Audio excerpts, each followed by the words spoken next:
Telugu digital media network లో political కేటగిరీలో number 1 కేవలం 72 గంటల్లో 1,50,00,000 వ్యూస్ పైగా పాపులర్ టీవీ నెట్వర్క్. నమస్కారం అండి, మీ పేరు? అండి, నా పేరు శివారెడ్డి. ఏం చేస్తుంటారండి?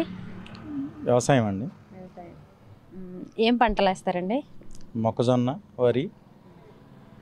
మొన్న వరి పంట అప్పుడు బాగా వర్షాలు వచ్చి పంట అంతా పాడైపోయింది అంటున్నారు. మీకు కూడా అలానే జరిగిందా? ఓకే, పర్లేదు, బాగానే ఉంది. కొంతవరకు దెబ్బతింది, కొంత పర్లేదు. కాకపోతే ఈ సంవత్సరం బాగా మంచి రేట్లు ఉన్నాయి.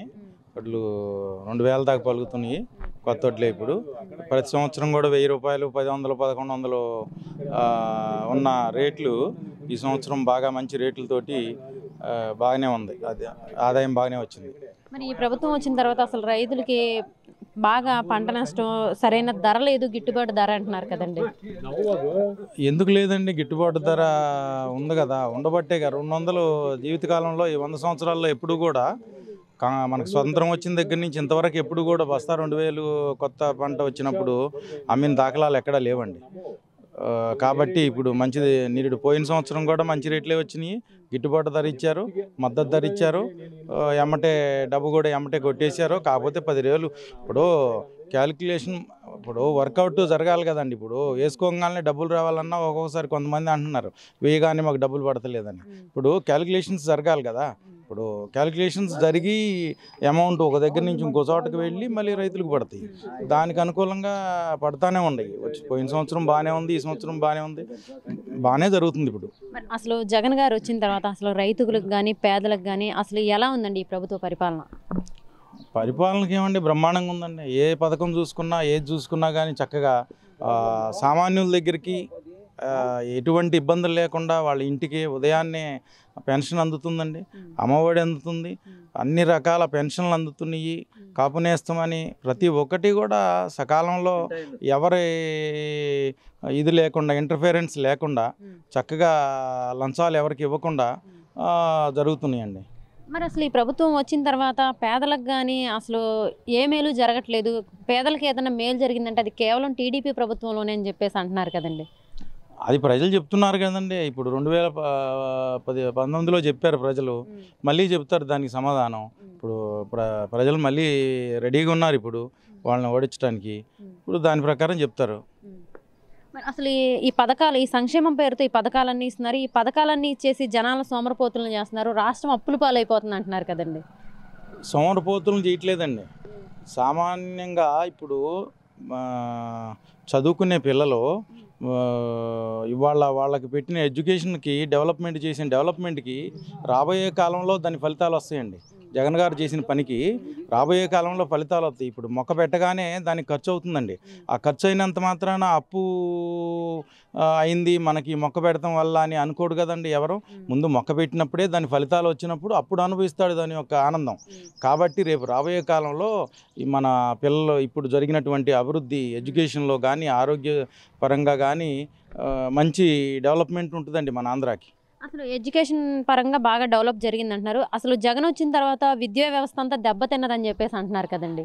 లేదండి, విద్యా వ్యవస్థ ఎక్కడ దెబ్బతిందండి? ఎవరు చూసినా కానీ స్కూల్కి వెళ్తున్నారు ఇవాళ. ఒకప్పుడు స్కూల్కి వెళ్ళేవాళ్ళు కాదు, కూలికి వెళ్ళేవాళ్ళు. స్కూల్కి వెళ్ళకుండా పనులకు వెళ్ళేవాళ్ళు. ఇవాళ ప్రతి ఒక్కళ్ళు స్కూల్ అంటే మంచి ఆహారం పెడుతున్నారు, చక్కగా చదువుకోవటానికి ఆనందంగా మంచి టాయిలెట్లు కానీ, మంచి టీచర్స్, మంచి ఎడ్యుకేషను, ఇంగ్లీష్ మీడియం కానీ ప్రతి ఒక్కటి బ్రహ్మాండంగా జరుగుతున్నాయండి. సరే అండి, మరి అసలు అభివృద్ధి అంటే సంక్షేమం కాదు, కంపెనీలు తీసుకురావాలి, బిల్డింగ్లు కట్టాలి. అసలు కనీసం జగన్ వచ్చిన తర్వాత ఒక్క కంపెనీ తీసుకురాలేదు ఆంధ్రప్రదేశ్కి అంటున్నారు కదండి. కంపెనీలు అండి, ఇప్పుడు కరోనా వచ్చింది మనకి. కరోనా వచ్చినప్పుడు మనం ఇంట్లో జబ్బు చేసింది మనకి. జబ్బు చేసినప్పుడు ముందు జబ్బు బాగు చేసుకుంటామా, లేదంటే ఇంకేదన్నా గురించి ఆలోచిస్తామా? ముందు కరోనా వచ్చింది, కరోనా దెబ్బతిన్నాము. ఇప్పుడు రాష్ట్రం విడిపోయిన తర్వాత అప్పుల్లో నుంచి వచ్చాము. అసలు 10 సంవత్సరాలు ఉమ్మడి రాజధాని ఉన్నప్పుడు అసలు మీరు ఎందుకు వచ్చారండి ఇక్కడికి? ఇక్కడికి వచ్చి ఇక్కడ డబ్బులన్నీ ఖర్చు పెట్టి ఇక్కడ అప్పుల పాలు చేయడం అవసరమా? మీరు ఎందుకు తీసుకొచ్చారు రాజధానిని హైదరాబాద్ నుంచి ఇక్కడికి? చెప్పండి. ఇప్పుడు మళ్ళీ కాంగ్రెస్ వాళ్ళు ఉన్నారు, ఎవరో అడుగుతున్నారు మొన్న, మళ్ళీ మాకు ఉమ్మడి రాజధాని ఇవ్వండి అని చెప్పి. ఏంది ఎదవ పనులు మీరు చేసే రాజకీయ నాయకులు? మీరు అక్కడే ఉండొచ్చుగా, అక్కడే ఉండి అక్కడే రాజ్యాన్ని ఏం ఖర్చు లేకుండా మరి అదే డెవలప్మెంట్ చేసుకుంటే ఇక్కడ తర్వాత రావచ్చుగా. 10 సంవత్సరాల తర్వాత ఎందుకు తీసుకొచ్చారు అసలు రాజధాని? మీరు ఒక్క మాటకి సమాధానం చెప్పమండి వాళ్ళని. కానీ అదే కనుక చంద్రబాబు నాయుడు గారు ఉంటే అమరావతిని రాజధానిగా డెవలప్ చేసేవాళ్ళు. మరి ఆయన్ని జనాలు జగన్ మాటలకు మోసపోయి జగన్ని గెలిపించుకున్నారు. అప్పుడు అలా చేయటం వల్ల అసలు మనకి క్యాపిటల్ రాజధాని ఏదో లేకుండా పోయిందని చెప్పేసి అంటున్నారు కదండి. ఇప్పుడు ఆయన ఉంటే ఇప్పుడు ఉన్నాడు కదండి 5 సంవత్సరాలు 2014 నుంచి 19 దాకా మరి ఉన్నారుగా చంద్రబాబు నాయుడు గారు. మరి ఉన్నప్పుడు ఏం డెవలప్మెంట్ చేశారు? బాగా చేశారా? అంటే రాజధాని కట్టామంటున్నారు కానీ కట్టలేదా? మీకు ఇక్కడ దగ్గరే కదా. ఏం కట్టారు రాజధాని అండి? అంతా మునిగిపోద్దండి రాజధాని. కొండవీటి వాగు వస్తే మునిగిపోద్దండి. పెద్ద గట్టి వాన వచ్చిందంటే మునిగిపోద్ది రాజధాని కట్టిందంతా కూడా. అసలు ఆ లో లెవెల్లో అక్కడ అసలు రాజధానికి ఒక బిల్డింగ్ కట్టాలంటే మళ్ళీ బిల్డింగ్ లోతు పునాదులు వేయాలండి కిందకి. అసలు గట్టి ఫౌండేషన్ లేదు అక్కడ, ఇసుక నేల ఇదంతా. అదేంటండి హైకోర్టు కట్టామంటున్నారు, అసలు చాలా కట్టామని చెప్పేసి చెప్తున్నారు కదండి. Temporary, what is temporary means?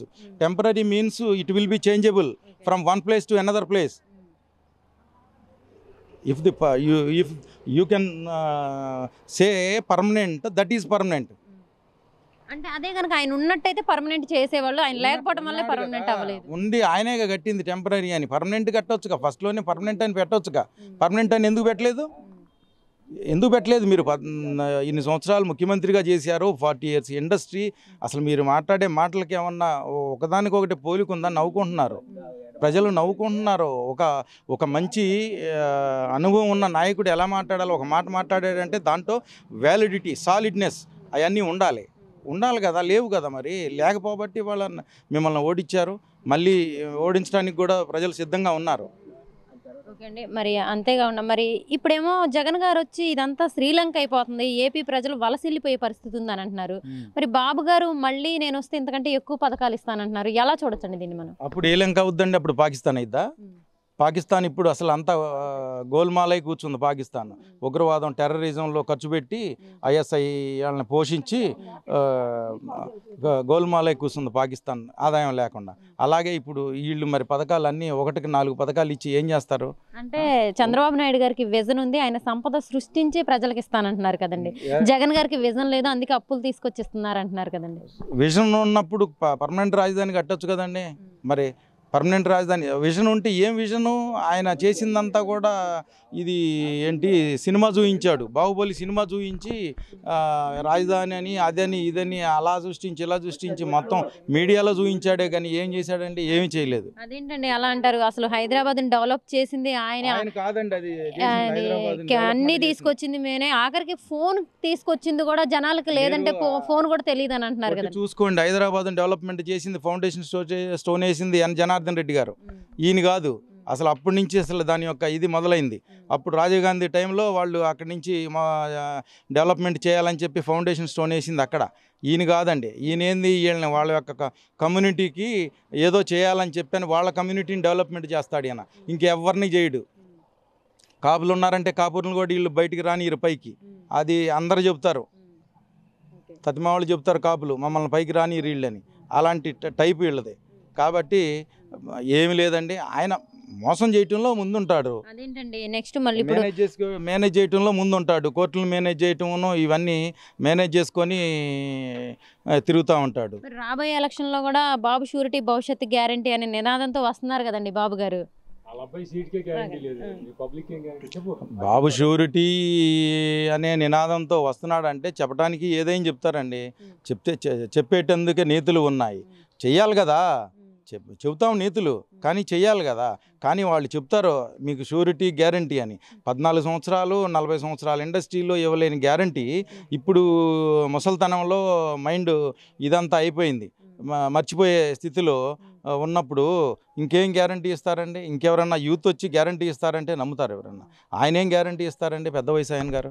మరి ఆయనే కాకుండా జగన్మోహన్ రెడ్డి గారి సొంత చెల్లి అయిన షర్మిల గారు కాంగ్రెస్ పార్టీ పగ్గాలు చేపట్టగానే ఆవిడ కూడా జగన్మోహన్ రెడ్డి గారిని అసలు నువ్వేం చేసావు జగన్ రెడ్డి ఏపీకి అని చెప్పేసి అడుగుతున్నారు కదండి. ఆమె ఫ్రస్ట్రేషన్లో ఉందండి. షర్మిల గారు ఎక్కడో ఇరుక్కున్నారు. ఏదో తెలంగాణలో పోటీ చేసి 100 కోట్లు నష్టపోయారు. కొండా రాఘవరెడ్డి గారు చెప్పారు, ఆయన సొంత బాబాయ్ అని ఆయన ఎమ్మడి పెట్టుకొని తిప్పింది. ఇప్పుడు షర్మిల గారు అక్కడ 300 మంది నాయకుల్ని మోసం చేసి అక్కడ వాళ్ళు ఆస్తులన్నీ పోగొట్టుకుంటే మళ్ళీ ఇక్కడికి వచ్చింది ఏపీకి. ఇక్కడికి వచ్చి ఇక్కడ మళ్ళీ ఎంతమంది పోగొట్టుకోవాలో ఆస్తులు ఆ మాట నమ్మి.